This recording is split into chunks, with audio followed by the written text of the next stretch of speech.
இளந்தூர் அர் ரஹீமியா அரபிக் கல்லூரி. உங்கள் ஆண் பிள்ளைகள் 7 ஆண்டுகளில் ஆலிம் பட்டத்துடன் பிகாம், பிபிஏ, பிஏ டிகிரிகளும் பெற்று சிறந்த ஆலிமாக வெளிவர இன்றே தொடர்பு கொள்ளுங்கள். நஹ்மதுஹு வ நுஸல்லி அலா ரசூலிஹில் கரீம். அம்மா பஅத். فقد قال الله سبحانه وتعالى في كلامه القديم والفرقان الحميد: أعوذ بالله من الشيطان الرجيم. بسم الله الرحمن الرحيم.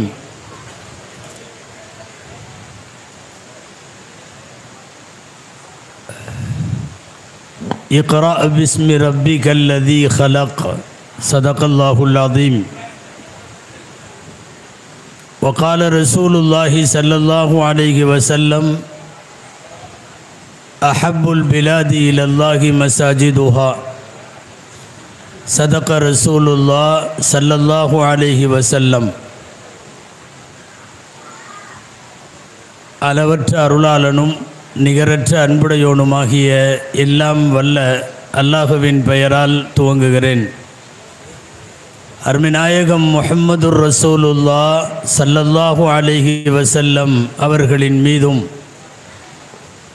நற்பாக்கியங்கள் நிறைந்த அவர்களுடைய உம்மத்தின் மீதும் குறிப்பாக இந்த முப்பெரும் விழா மஜ்லிஸில் வீற்றிருக்கக்கூடிய நம் அனைவர் மீதும் எல்லாம் வல்ல அல்லாஹுவின் நல்லருள் என்றென்றும் நிறைவாக உண்டாவதாக.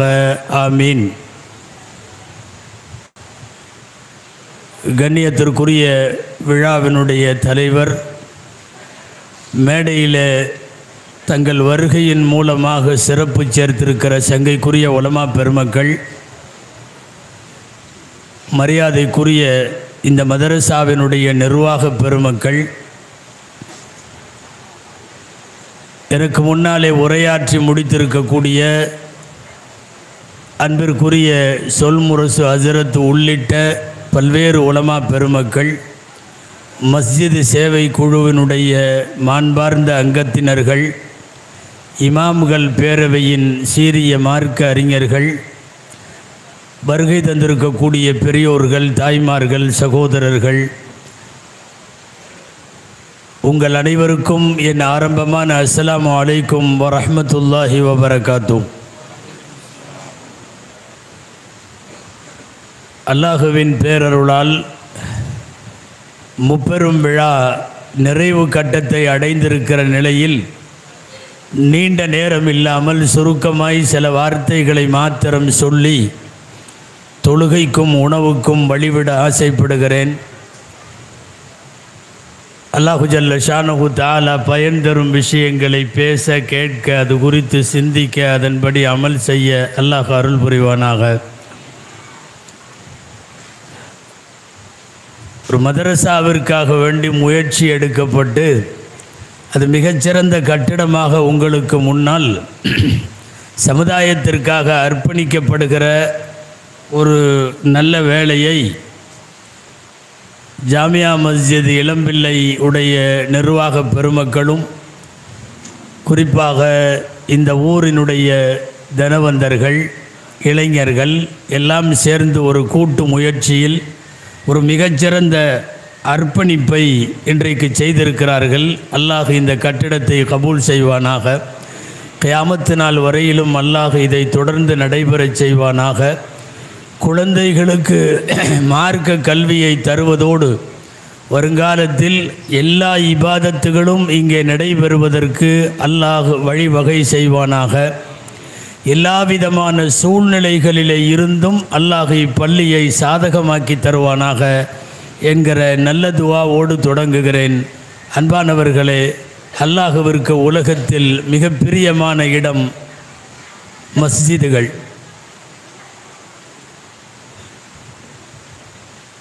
வஹி கொண்டு வந்த ஒரு முறை ஜிப்ரைல் அலைஹிஸ்ஸலாம் அவர்களிடம் அருமை நபி ஸல்லல்லாஹு அலைஹி வஸல்லம் கேட்டார்கள்,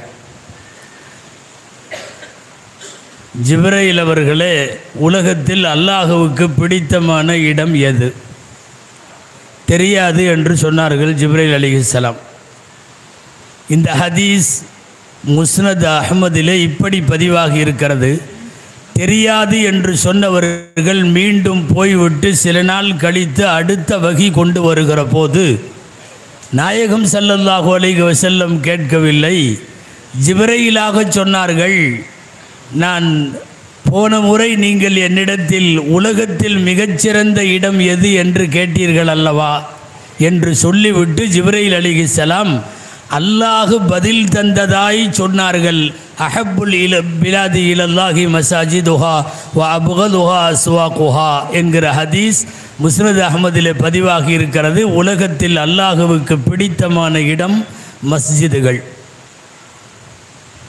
ஆக பிடித்தமான இடம் மஸ்ஜிதுகள். மஸ்ஜிதுகள் அனைத்தும் அல்லாஹுவுக்கு சொந்தம். உலகத்தில் எங்கிருந்தாலும் அல்லாஹுவுக்கு சொந்தம். இடையிலே யாராவது எடுத்துக்கொண்டாலும் அது அல்லாஹ்வுக்குத்தான் சொந்தம். வேறு மாதிரி மாற்றினாலும் கால ஓட்டத்தில் அது வேறு மாதிரி மாறும் இன்ஷா அல்லாஹ். அல்லாஹ் மஸ்ஜிதுகளை அப்படித்தான் வைத்திருக்கிறான். ஒரு இடத்தை மஸ்ஜிதுக்காக, மதரசாவுக்காக, மார்க்க பணிகளுக்காக யாராவது ஒரு இடத்தை அல்லாஹ்விற்கு வக்ஃப் செய்தால், அர்ப்பணம் செய்தால், கியாமத்து வரை அது அல்லாஹ்வின் சொத்தாக கருதப்படும். வேறு யாருக்கும் அது சொந்தமில்லை. அந்த அடிப்படையில் நாம் அமர்ந்திருக்கிற இந்த இடம் இன்றிலிருந்து இதன் முழு உரிமையாளராக அல்லாஹ் மாறிவிடுகிறான். தனிநபர்களுடைய உரிமையிலே இருந்து, அவர்களினுடைய ஓனர்ஷிப்பில் இருந்து மாறி அல்லாஹ்விற்கு இது போய்விட்டது. அல்லாஹ்விற்காக அர்ப்பணிக்கப்பட்ட இந்த இடத்தையும் இங்கே நடைபெறும் அமல்களையும் அல்லாஹ் ஏற்றுக்கொள்வானாக. இமாமுல் ஆலம் அபூ ஹனீஃபா ரஹ்மத்துல்லாஹி அலைஹியுடைய காலத்தில்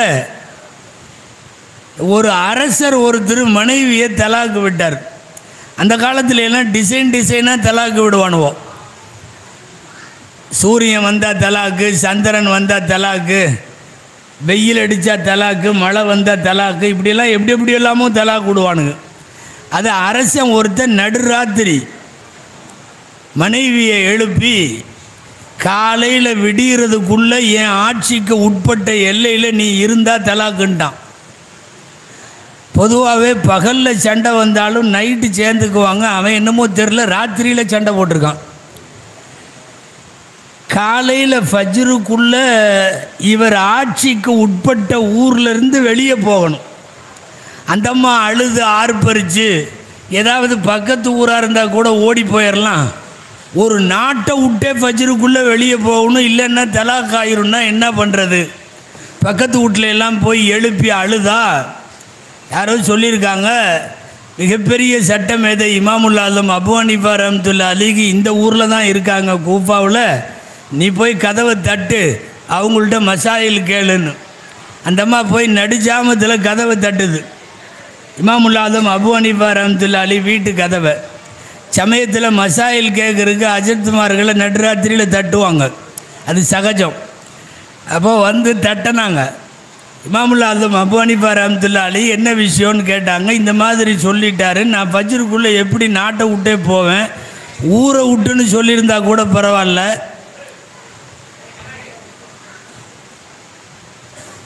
ஊரை விட்டுன்னு சொல்லியிருந்தா பரவாயில்ல, நாட்டை விட்டுன்னே சொல்லிட்டாங்களேன்னு.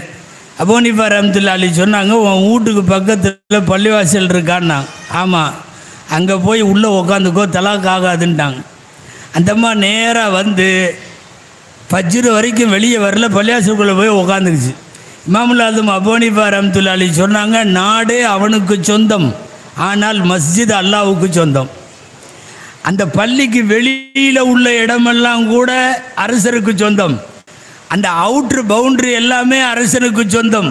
ஆனால் பள்ளிவாசல் என்பதோ இந்த மார்க்கத்திற்கு இபாதத்து செய்வதற்கு ஒரு இடம் அர்ப்பணிக்கப்படுமானால் அந்த மஸ்ஜித் அது அல்லாஹுவுக்கு மட்டும்தான் சொந்தம், தலாக் ஆகாதுன்னு அந்த பெண்ணை தலாக்கில் இருந்து காப்பாற்றினார்கள் என்று ஒரு வரலாற்று குறிப்பை பார்க்கிற போது நமக்கு புரிய வருகிறது. யார் யாரோ இந்த இடத்தை இதற்கு முன்னாலே வைத்திருக்கலாம், பட்டா வைத்திருக்கலாம், தாய்ப்பத்திரம், மூலப்பத்திரம் எல்லாம் வைத்திருக்கலாம். இன்று முதல் அத்தனை பத்திரங்களும் அது அல்லாஹுவுக்கு மட்டுமே சொந்தம் என்று ஆகிவிடும். அன்பானவர்களே, இது ஒரு மதரசாவாக இன்றைக்கு கட்டமைக்கப்பட்டு குழந்தைகளுக்கு மார்க்க கல்வி தரப்படுகிறது. நான் நீண்ட நேரம் பேசும் சூழல் இல்லை. ஒரு 2 விஷயம் மாத்திரம்.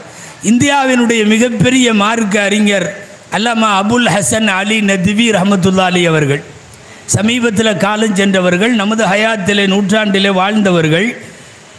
இந்தியாவினுடைய அறிவுஜீவி அல்ல, அகில உலகத்தினுடைய இஸ்லாமிய அடையாளமாக, இன்டலெக்சுவலாக, அறிவுஜீவியாக அறியப்பட்டவர்கள். எல்லாரும் அலிமியான் என்று அன்போடு அழைப்பார்கள். லக்னோவிலே இருக்கிற நதுவத்துல் உலமாவினுடைய அடையாளம் அல்லாமா அபுல் ஹசன் அலி நத்வி ரஹமத்துல்லா அலி அவர்கள். அவங்க நிறைய சர்வதேச அளவில் புகழ்பெற்ற நூல்களெல்லாம் எழுதியிருக்கிறார்கள். மிகவும் இலக்கியத்தரமான அரபியில் அவர்களுடைய நூல்கள் இருக்கும். ரிஜாலுல் ஃபிக்ரி வத் தாவான் ஒரு கிதாப், அவங்களுடைய கிதாப்.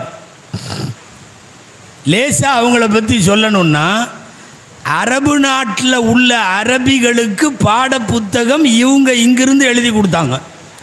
பிறப்பால் அரபிகளுக்கு அரபு மொழியினுடைய பாடத்தை எழுதி கொடுத்தவர்கள் இந்தியாவினுடைய ஆலிம். யார்? அல்லாமா அபுல் ஹசன் அலி நத்வி ரஹமத்துல்லா அலி அவர்கள். அபுல் ஹசன் அலி நத்வி அவர்கள் ரிஜாலுல் ஃபிக்ரில் அவர்கள் ஒரு இடத்தில் மதரசாக்களை குறித்து அவர்கள் ஆய்வு ரீதியாக எழுதுகிறார்கள். ஆழமான ஆய்வு, நிறைய செய்திகள். நான் 2 செய்தி மட்டும் சொல்கிறேன். அவர்கள் எழுதுவது என்ன தெரியுமா? உலகத்திலேயே சமய ரீதியாக ஒவ்வொரு வீட்டினுடைய எல்லா குழந்தைகளும் அவர்களுடைய வழிபாட்டு தலத்தோடு இணைக்கப்பட்டு விடுகிற இந்த கனெக்டிவிட்டி உலகத்தில் இஸ்லாமிற்கு மட்டும் சொந்தம். உலகத்தில் யாருமே டோர் பை டோர் தங்களினுடைய குழந்தைகளை சமய வழிபாட்டு தலத்திற்கு தினந்தோறும் அனுப்பி வைத்து மார்க்கத்தை படிக்குதல், சமயத்தை படிக்குதல், அங்கிருக்கிற வணக்க வழிபாடுகளிலே கலந்து கொள்ளுதல் என்கிற இந்த நெட்வொர்க் வேற யாருக்கும் இல்லை என்கிறார்கள். உண்மைதான். உலகத்திலேயே யோசிச்சு பார்த்தோம்னா மக்தபு மதரசாக்கள் மாத்திரம்தான், குழந்தைகள் மதரசாக்கள் மாத்திரம்தான் இப்படி ஒரு பெரிய இணைப்பு பாலத்தை பெற்றிருக்கிறது. உலகத்திலேயே யாருக்கும் இப்படி ஒரு வாய்ப்பு இல்லை. போவாங்க, ஏதாவது ஞாயிற்றுக்கிழமை விசேஷ நாள் அது இது இந்த மாதிரி நேரத்தில் போவாங்க. தினந்தோறும் அவர்களுடைய மஸ்ஜிதுக்கு அனுப்பி வைத்து மார்க்கத்தை படித்து வர சொல்லி ஒவ்வொரு குடும்பத்தையும் மஸ்ஜிதோடு கனெக்ஷன் செய்கிற ஒரு மிகப்பெரிய நெட்வொர்க் இது. தவற விட்டு விட வேண்டாம் என்று எச்சரித்து எழுதுகிறார்கள் அபுல் ஹசன் அலி நத்வி ரஹமத்துல்லா அலி அவர்கள். சொல்லுகிற 2வது விஷயம் ஆழமாக யோசிக்கத்தக்க சற்றே அதிர்ச்சியான விஷயமும் கூட. ஆய்ந்து அனுபவம் பெற்ற மார்க்கறிஞர்கள் சொல்லுகிறார்கள், எந்த ஊரில் மதரசா இல்லையோ குறித்து வைத்துக் கொள்ளுங்கள், அந்த ஊரில் வருங்காலத்தில் ரித்தத் என்கிற இஸ்லாத்தை விட்டு வெளியேறுகிற சூழல் அதிகமாக நடக்கும். அல்லாஹ் பாதுகாக்க வேண்டும். மதரசாக்கள் இல்லாத இடம், குழந்தைகள் மதரசா உருவாகாத இடம், அதற்கு சரிவர நிர்வாகங்கள் செய்யாத இடம், சரியான முறையில் அதை ஓதி கொடுத்து மேலே கொண்டு வருவதற்கு முனையாத ஆலிம்கள் நிர்வாகிகள் இருந்தால், மதரசா வீணடிக்கப்பட்டிருந்தால், அந்த ஊரின் வருங்காலத்தினுடைய தீனுல் இஸ்லாம் சந்தேகத்திற்கு இடமானது என்று சொல்லுகிறார்கள் என்றால் மதரசாக்களின் முக்கியத்துவம் உணர்த்தப்பட வேண்டும். அடுத்த தலைமுறைக்கு நீங்கள் செய்யக்கூடிய மிகப்பெரிய சேவையே என்ன தெரியுமா? நீங்கள் கோடிகளில் சொத்து கொடுப்பதல்ல, அவர்களுக்கு இருப்பு வைத்துவிட்டு செல்வதல்ல, வீடு வாசல்களும் நிலப்புலன்களும் கொடுப்பது அல்ல, அவர்களுக்கு மார்க்கத்தை அறிந்து கொள்ளுவதற்குள்ள கல்வி கூடத்தை உருவாக்க முனைவதுதான் மிகப்பெரிய சேவை. அந்த அடிப்படையில் இந்த கட்டிடத்திற்காக, இந்த மதரசா உருவாக்கத்திற்காக இந்த ஜமாத்தார்களை நாம் பாராட்டியாக வேண்டும். காலமெல்லாம் இங்கே மதரசா நடக்க வேண்டும். அதுலேயும் இன்னொன்று, வீடுகளில் ஓதுவதை விட பள்ளிகளில் மதரசாக்களில் வந்து ஓத வேண்டும். இன்றைக்கி சில பேர்லாம் அப்படி நினைக்கிறாங்க, நாம் யாராவது ஒரு ஆலிமை அப்பாயின்மெண்ட் பண்ணிடலாம், அவங்களுக்கு மாதம் ஒரு 1000-2000 கொடுத்தோம்னா அவங்க வந்து ஒரு 1 hour டியூஷன் எடுத்து அவங்க ஓதி கொடுத்துட்டு போயிடுவாங்க, நம்ம பிள்ளைங்க குரான் படிச்சுக்கும் அப்படிங்கிற மாதிரி நினைக்கிறாங்க. இல்லை, நம்முடைய ஒரு 1000 ஆண்டு காலம் பள்ளிவாசல்களோடு தான் மதரசாக்கள் இணைந்திருந்தது, மஸ்ஜிதுகளோடு இணைந்திருந்தது. இது ரசூல் ஸல்லல்லாஹு அலைஹி வஸல்லம் ஏற்படுத்திய சுன்னத்து. ஒரு பந்தல் மாதிரி பள்ளிவாசல்லையே ஒரு திண்ணையை ஏற்படுத்தி அந்த திண்ணையை மதரசாவாக்கி அந்த திண்ணையில் சிறியோர் பெரியோர் எல்லோரும் வந்து கல்வி கேட்கிற ஏற்பாட்டை நபிகள் ஸல்லல்லாஹு அலைஹி வஸல்லம் செய்தார்கள் அல்லவா? 1500 வருஷ காலமாக நபிகளாரின் வழி என்பது என்ன தெரியுமா? மஸ்ஜிதுகளோடு அட்டாச்சாக மதரசாக்கள் இருக்க வேண்டும். வீடுகளில் ஓதுவதை விட படிப்பதை விட, அது எவ்வளவு பெரிய விஐபியாக இருந்தாலும் பணக்காரனாக இருந்தாலும் அவன் மஸ்ஜிதுக்கு வந்து ஓத வேண்டும். நீங்கள் கேள்விப்பட்டிருக்கலாம், மதீனாவினுடைய மிகப்பெரிய ஆலிம் இமாம் மாலிக் ரஹ்மத்துல்லாஹி அலைஹி அவர்கள், அவங்கள்ட்ட அன்னைக்கு அரசராக இருந்தவர் ஹாரூன் ரஷீத் பாதுஷா என்றவர்களுக்கு பெயர். 2 பசங்க, அமீன் ஒரு பையன், மஹ்மூன் ஒரு பையன். அந்த மதீனாவினுடைய பெரிய ஆலிமான மாலிக் ரஹ்மத்துல்லாஹி அலைஹிட்ட சொன்னாங்க அரசர், 2 பசங்களுக்கும் அரண்மனையில் வந்து ஓதி கொடுத்துட்டு போயிருங்கன்னாங்க.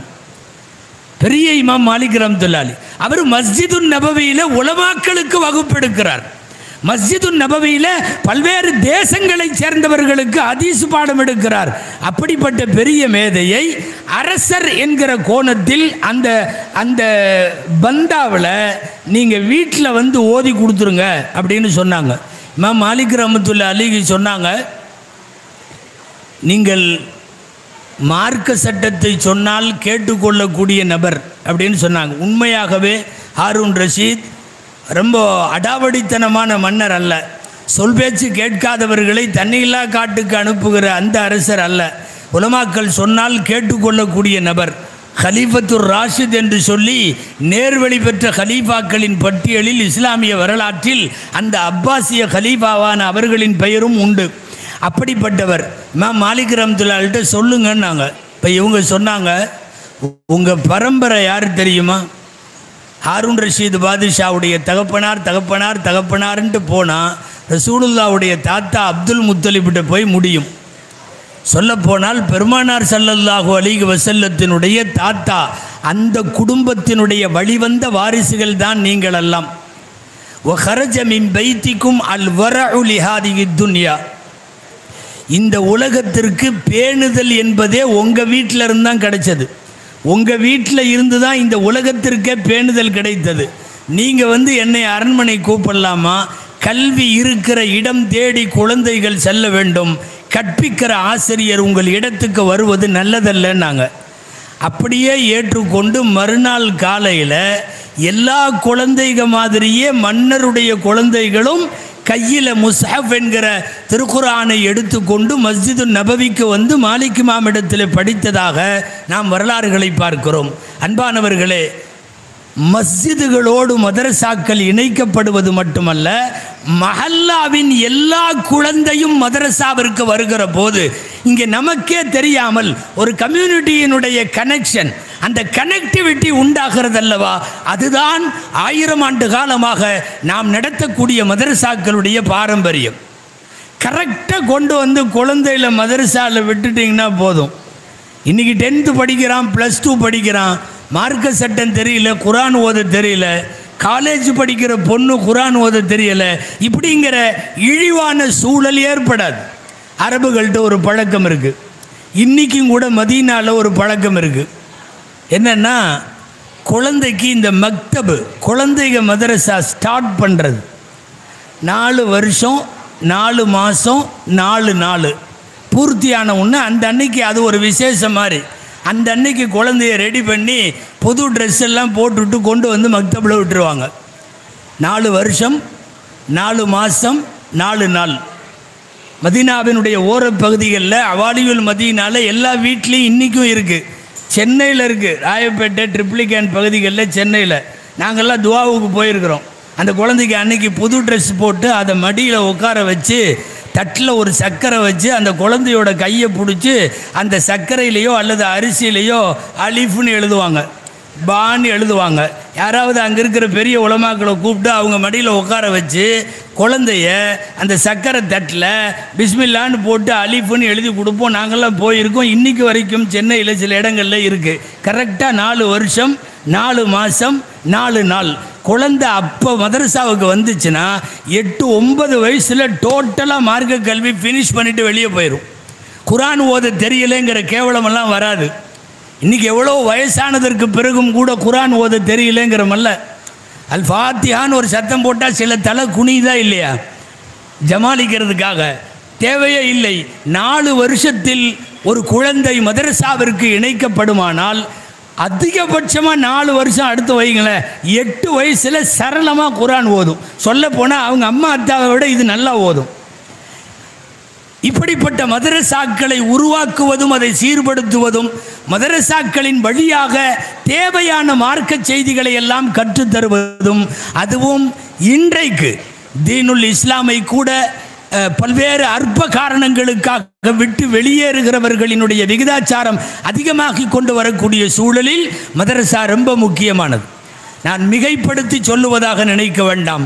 எந்த ஊரில் மதரசா இல்லையோ, எந்த ஊரில் மதரசா இல்லையோ, அல்லது எந்த மஹல்லாவில் மதரசா இல்லையோ, அல்லது எந்த மஸ்ஜிதில் மதரசா இணைத்து நடத்தப்படவில்லையோ, அங்கிருக்கிற ஆலிம்களும் நிர்வாகிகளும் குற்றவாளிகளாகி விடுவோம். அது நானாக இருந்தாலும் நீங்களாக இருந்தாலும்.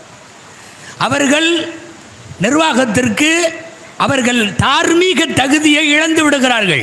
காரணம், ரசூலுல்லாஹ் கற்றுக் கொடுத்தது மஸ்ஜிதுகளோடு இணைக்கப்பட்ட மதரசா இல்லை. நாங்கள் மஸ்ஜிதை நல்லா பண்ணி வச்சுருக்கோம், பிரம்மாண்டமாக கட்டி வச்சுருக்கோம், ஆனால் மதரசா சரியாக நடக்கிறது இல்லை என்று சொன்னால் நிர்வாகத்தினுடைய கோளாறு என்று பொருள். அந்த அடிப்படையில் தான் நாடு முழுக்க மதரசாக்கள் நன்றாக வர வேண்டும். மதரசாக்களை சொல்ல போனால் முதுகெலும்புகள்னு சொல்லலாம்.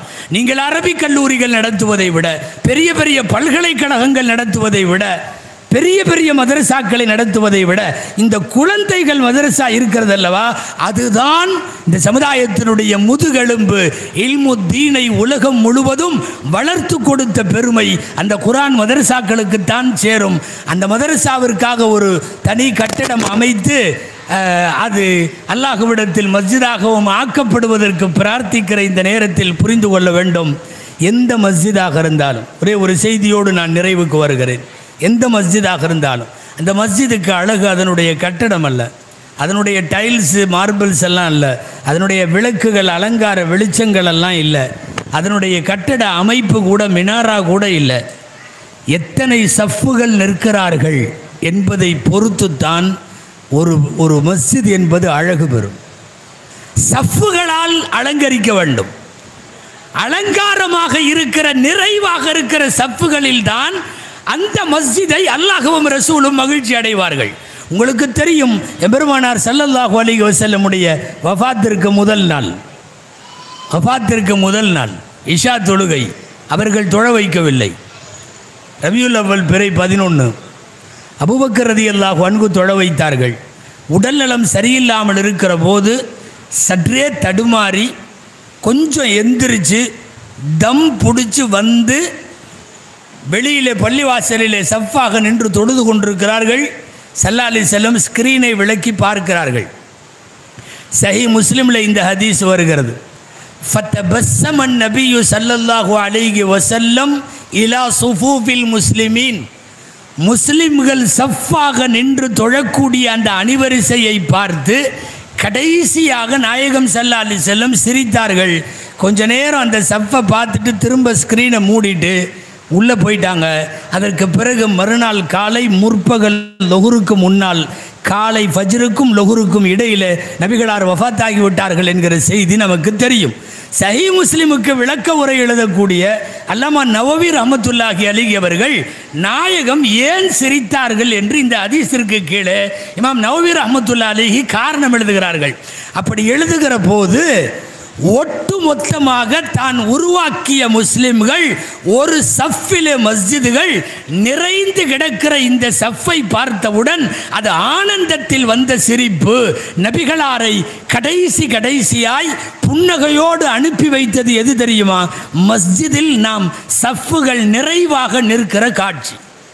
சஃப்பு நிறைவாக வேண்டும், அதுதான் பள்ளிவாசலுக்கு பெருமை. எவ்வளவு தூரம் பள்ளிவாசலுக்கு வர்றோமோ அவ்வளவு தூரம் சீக்கிரமாக வெளியே போகணும்னு நினைக்கிறோம். நமக்கும் இறைநேசர்களுக்கும் அது ஒன்று தான் வேறுபாடு. உள்ளே வந்துட்டாங்கன்னா வெளியே போகணுமே, பாழா போன துனியாவுக்கு போகணுமேன்னு நினைப்பாங்க அவங்க. நாம் உள்ளே வந்த உடனே எப்படா வெளியே போவோன்னு நினைப்போம். மாட்டிக்கிட்டா வம்புன்னு சில பேர்லாம் கடைசியில் தான் தொழுகுவாங்க. லாஸ்ட்டில் எங்கேயாவது ஏதாவது அறிவிப்பு செஞ்சு உட்கார வச்சுருவாங்களோ என்னமோ, ஓடிடலான்ற மாதிரி. அன்பானவர்களே, நான் மிகைப்படுத்தி எல்லாம் சொல்லலை. ஒது செஞ்சுட்டு பள்ளியாசலுக்குள்ளே வருவார். மஸ்ஜிதுக்குள்ளே ஜமாத்து நடந்துட்டுருக்குன்னு வைங்களேன், தட்டப்புட்டான்னு ஓடி வருவார். எப்படியாவது பிடிச்சிடலான்னு. இமாம் நின்றுட்டு இருப்பார்ல, ருக்குவுக்கு போவார். அவன் இன்னும் அதை விட ஓடி வருவான். விழுந்தான்னா பல்லு பகடெல்லாம் போயிடும். வேகமாக ஓடி வந்து பிடிப்பாங்க. நீங்கள் ஏதோ தொழுகையில் ஆர்வம்னு நினச்சிக்கிறீங்களா? அதெல்லாம் இல்லை. எந்திரிச்சு நின்று ஒரு ரக்காய் தொழணும். அதுக்கப்புறம் லேட் ஆகும். அதுக்கப்புறம் ஏதாவது சிக்கிடுவோம். அது இது தாலிமுத்தின் பேச்சு லொட்டு லோசுக்குன்னு எதையாவது மாட்டிட்டா வம்பா போயிடும். அதுக்காக ஓடி வர்றது. ஸல்லல்லாஹு அலைஹி வஸல்லம் காலத்தில் ஒருத்தர் ஓடி வந்துட்டார். பள்ளிவாசல் மஸ்ஜிது தட்டப்புட்டான்னு ஓடி தொழுக வச்சுட்டு இருக்கிறது ஸல்லல்லாஹு அலைஹி வஸல்லம். நம்மள மாதிரிலாம் இருக்க மாட்டாங்க. ரசூலுல்லாஹ் திரும்பி கேட்டாங்க, யாருப்பா ஓடி இப்படி வந்தது? நான் சொல்கிற ஹதீஸ் முழுக்க அபூதாவுதில் இருக்குது. நான் தானே எந்திரிச்சு நின்றார் அவர். ஏன் இப்படி ஓடி வந்தீங்க? அவர் உண்மையான காரணம் சொன்னார். யார் ரசூலுல்லாஹ், உங்களுக்கு பின்னாடி அதுவும் புனிதமான மஸ்ஜிது நபவி நீங்கள் இமாமத்து செய்கிறீங்க. அந்த இமாம் ஜமாத்தில் ஒரு ரக்காயத்து கிடைக்கிறது எவ்வளோ பெரிய பாக்கியம். உண்மையாலுமே அவர் அந்த காரணம் தான், நம்மளை மாதிரி காரணமெல்லாம் இல்லை. லேட்டாகவும் பிச்சுக்கிட்டு போகணுன்ற மாதிரியெல்லாம் இல்லை. சொன்ன உடனே ஸல்லல்லாஹு அலைஹி வஸல்லம் சொன்ன வார்த்தையை நீங்கள் கவனிக்கணும். ஜாதக்கல்லாஹு ஹிர்சன், அல்லாஹ் உன்னுடைய ஆசையை அதிகப்படுத்துவானாக. இது ரசூலுல்லாஹ் துஆ செஞ்சது. ஜாதக்கல்லாஹு ஹிர்சன், அல்லாஹ் உன்னுடைய ஆசையை அதிகப்படுத்துவானாக சொல்லிட்டு, லா தஅதிஹா தஸ்ரா வஅதிஹா தம்ஷி, இனிமேல் தொழுகைக்கு வர்றப்போ வேகமாக வரக்கூடாது, நடந்து இயல்பாக தான் வரணும்.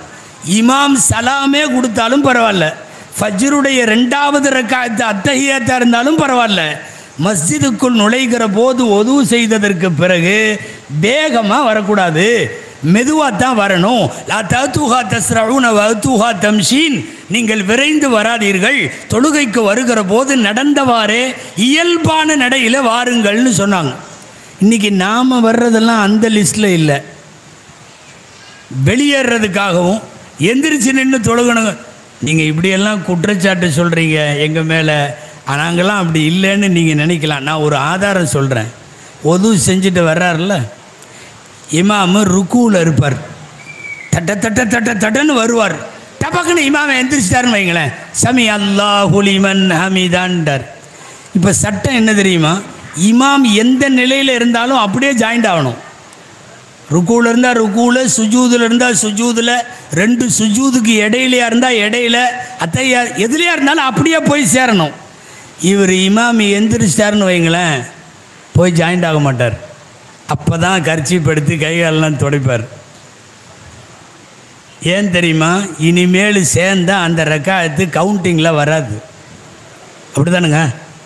ருக்குவை தாண்டிட்டா இமாம் சஜிதாவுக்கு போயிட்டா ரக்காயத்து கணக்கில் வருமா? வராது. சில பேர்லாம் பார்த்தா அவ்வளோ வேகமாக உழுகிற மாதிரி ஓடி வந்த ஆள் சமையல்லாம் உளிமன் நமிதான்ட்டு ஆஃப் ஆயிடுவார். அவ்வளோதான்.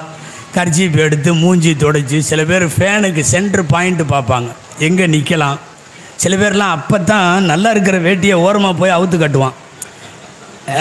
வரட்டும், இமாம் 2 சஜிதாவெல்லாம் முடிச்சுட்டு மேலே திரும்ப வரட்டும், அப்போ கணக்கு வந்த பிறகு ஜாயிண்ட் ஆகிக்கலாம்.